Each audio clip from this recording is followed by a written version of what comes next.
Hi friends. इससे पहले जो हमने किया था वो था guardian principle of the DPSP. अब मैं क्यों इसको सेपरेटली कर रहा हूँ आपको बताना चाहता हूँ इसके पीछे का रीज़न। क्योंकि हमें जब क्वेश्चंस आते हैं तो या तो डायरेक्टली आर्टिकल पूछा जाता है, आर्टिकल सो एंड सो कौन सा है, या फिर उसके प्रिंसिपल पूछे जाते हैं। तो देखो, अब एक बार में अगर पढ़ने के लिए बैठेंगे आर्टिकल नंबर 36 से लेके आर्टिकल नंबर 51 तक नहीं दिमाग में घुसता, इसलिए मेरा पर्पज़ ये है कि इसको तोड़ के पढ़ें। इसको आप पार्ट्स में बांटें।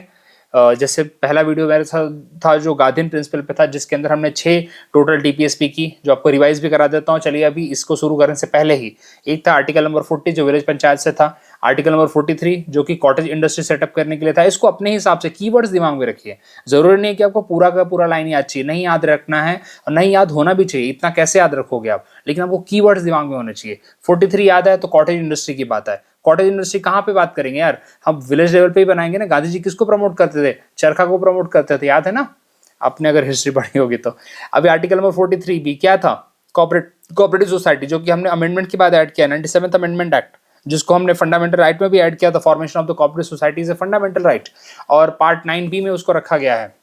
और हमने SC ST and weaker section के लिए और उनको हमने प्रोटेक्ट किया करना है फ्रॉम द एक्सप्लॉयटेशन, जो कि मेंशन है आर्टिकल नंबर 46 में। मतलब SC ST weaker section, because Gandhi ji इनको क्या बोलते थे? हरिजन बोलते थे। उसके बाद 47 और 48 क्या बात करता है यहाँ पे? For the provision of intoxicating drinks, जो कि अल्कोहल और हार्मफुल ड्रग्स को प्रोहिबिट करना है, प्रमोट नहीं करना है। गांधी जी के बारे में हमने यही सुना है ना। और आर्टिकल नंबर 48 एनिमल हस्बेंड्री को प्रमोट करना है, प्लस जो काउ स्लॉटर है उसको रोकना है।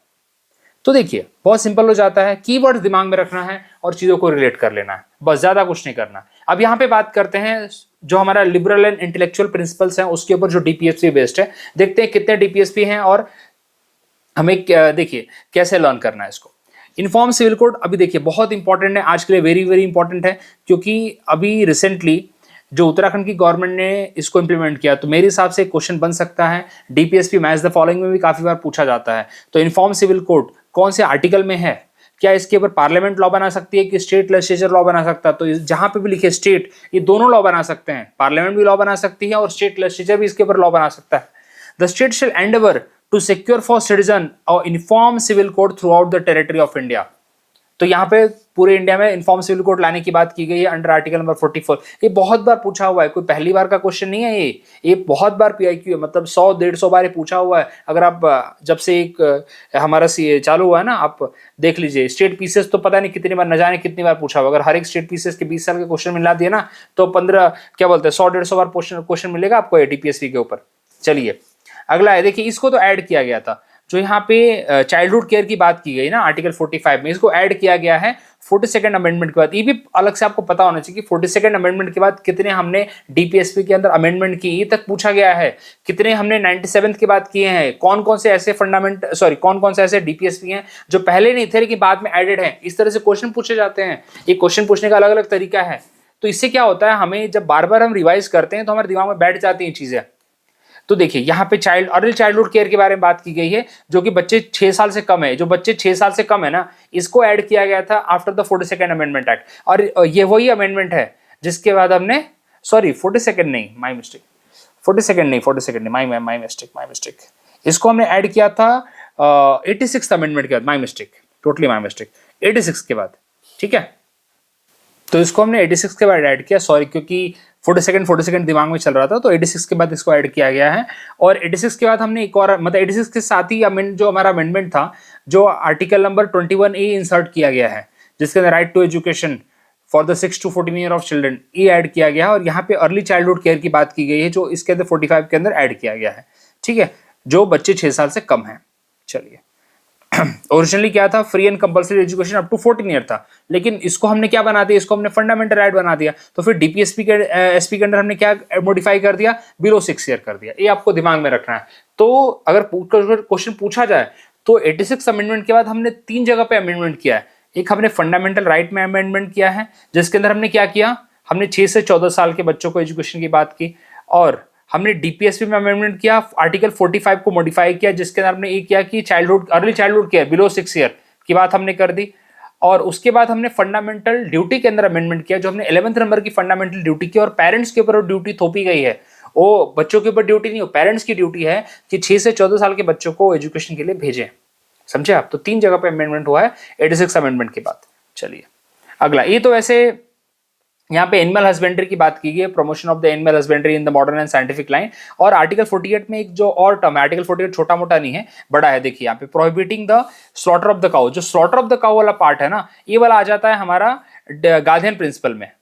और यहाँ पे एनिमल हस्बेंड्री को प्रमोट करने की बात आती है हमारा लिबरल एंड इंटेलेक्चुअल प्रिंसिपल है। तो आर्टिकल 48 को भी 2 पार्ट में बांट दो भाई, मैं तो ये बोलता हूँ कि 2 तरीके से बांट दो। आप क्या बोल रहे हो, एग्रीकल्चर एंड एनिमल हस्बेंड्री किस लाइन में प्रमोट करोगे, मॉडर्न साइंटिफिक लाइन, मतलब मॉडर्न तरीके से आप उसको प्रमोट करो।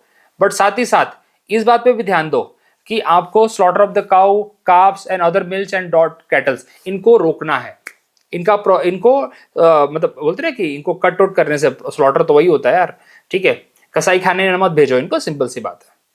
तो 48 को 2 पार्ट में बांट दो, एग्रीकल्चर और एनिमल हस्बेंड्री को प्रमोट करेंगे in the modern line, in the scientific line, और नए नए तरीके निकालेंगे। और जो पुराने एनिमल हो जा रहे हैं, काउ हो गया, अदर मिल्चेस हो गए, मिल्चेस में तो जो दूध देते हैं, ओके, जब वो ड्रॉट हो जाते हैं, ड्रॉट मतलब जब उनको उनकी प्रोडक्टिविटी कम हो गई है या खत्म हो गई है, तब उनको स्लॉटर हाउस मत भेजो यार। तो ऐसे ही रिलेट करो उसको। तो स्लॉटर अभी जब प्रोहिबिट करने की बात है तो गार्डियन प्रिंसिपल, और जब एनिमल हस्बेंड्री या मॉडर्न लाइन के अंदर हम प्रमोशन की बात करें या उसको कैसे और फर्दर डेवलप करना है, कैसे उसको मॉडिफाई करना है, इंप्रूव करना है, तो उसको हम यहाँ पे लिबरल एंड इंटेलेक्चुअल में ऐड करते हैं। तो दोनों 48 का ही पार्ट है, ये मत समझिए कि 48 ए बी नहीं है, 48 के अंदर ही दोनों को दे रखा है। देखिए पूरा आर्टिकल है, वेयर एक्ट से लिया हुआ है। The state shall endeavour to organise agriculture and animal husbandry on the modern and scientific lines, ये पहला पार्ट है। And particularly take step for preserving and improving the breeds. And third part, prohibiting the slaughter of the cows. तो prohibit वाला जो slaughter of the cow है वो Gandhian में चला जाता है, ठीक है। गांधी जी इसके पूरी तरह खिलाफ थे। आज भी आप देखते हैं यूपी गवर्नमेंट या अभी जो हिंदुत्व समाज है या फिर आप बीजेपी का नारा भी तो वही है एक तरह से, बीजेपी भी तो इसके अगेंस्ट ही है, और होना भी चाहिए मेरे हिसाब से। क्यों कट करना है, ठीक है, मैं खुद ही हिंदू हूँ, क्या बोलूँ मैं इसके ऊपर अभी। चलिए आगे बात करते हैं। The government should promote scientific method, एक इसके 2 पार्ट में, वही पहला पार्ट है और ये दूसरा पार्ट है। चलिए 48A, देखिए ये वाला जो है ना काफी इंपॉर्टेंट है और वेरी वेरी इंपॉर्टेंट, इसको मैं बोलना चाहूंगा क्योंकि एग्जाम में पूछा हुआ है।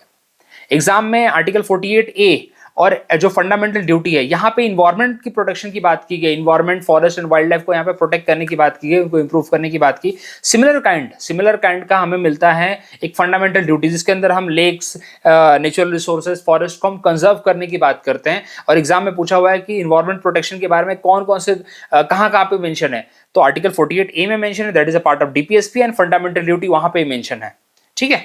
तो प्रोटेक्शन, देखिए the state shall Endeavour to protect and improve environment, safeguard and forest and wildlife of the country।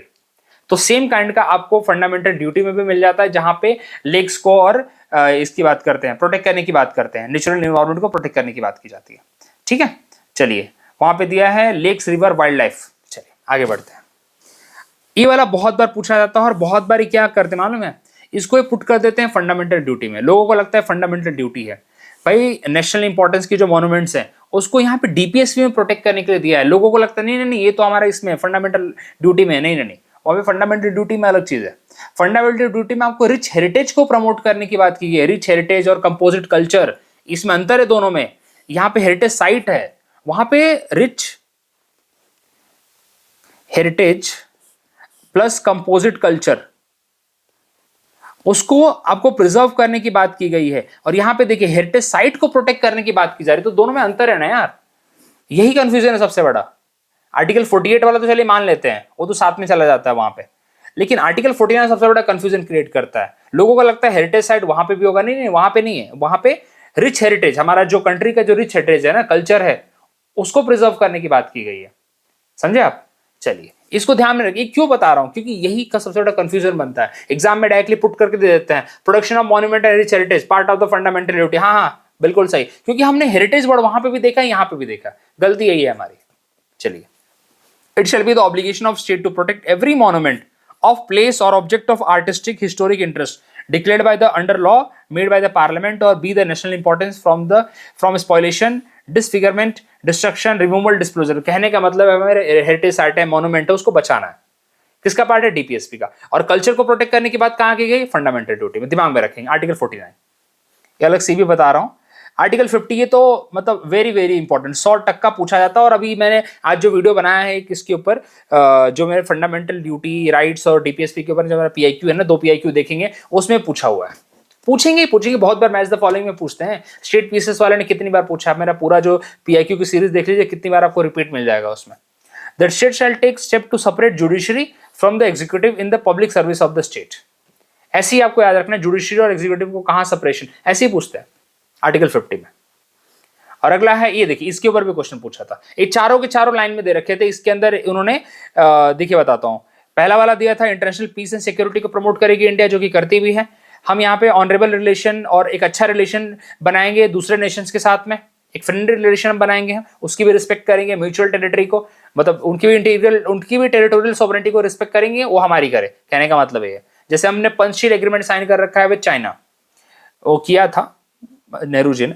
Foster respect for international laws, जो भी इंटरनेशनल लॉज हैं उसको हम प्रमोट करेंगे, सॉरी उसको प्रोटेक्ट करेंगे और साथ ही साथ उसकी रिस्पेक्ट करेंगे। जैसे हम यूएन क्लॉज को फॉलो करते हैं, यूएन क्लॉज मतलब जो सी के लॉज है उसको हम फॉलो करते हैं। बहुत सारे लॉज हम मतलब ऑलमोस्ट हम फॉलो ही करते हैं, जिसके भी हम पार्ट है हम उसको फॉलो करते हैं, हमारी कंट्री का वही रूल है।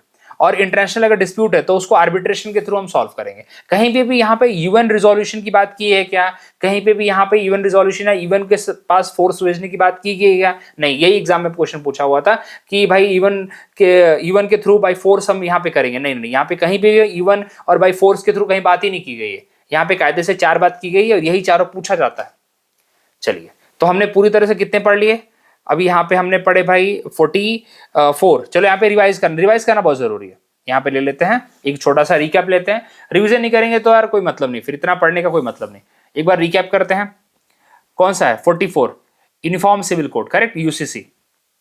उसके बाद 45 के अंदर हमने क्या ऐड किया है? हमने ऐड किया है, मॉडिफाई किया, बेसिकली हमने मॉडिफाई करके ऐड किया है यहाँ पे अर्ली चाइल्डहुड केयर की बात की है, अर्ली चाइल्डहुड केयर की बात की। 48 के वैसे 2 पार्ट है। एक पार्ट आप करते हो काउ स्लॉटर को प्रोहिबिट, और दूसरा पार्ट आप करते हो एनिमल हस्बेंड्री को प्रमोट।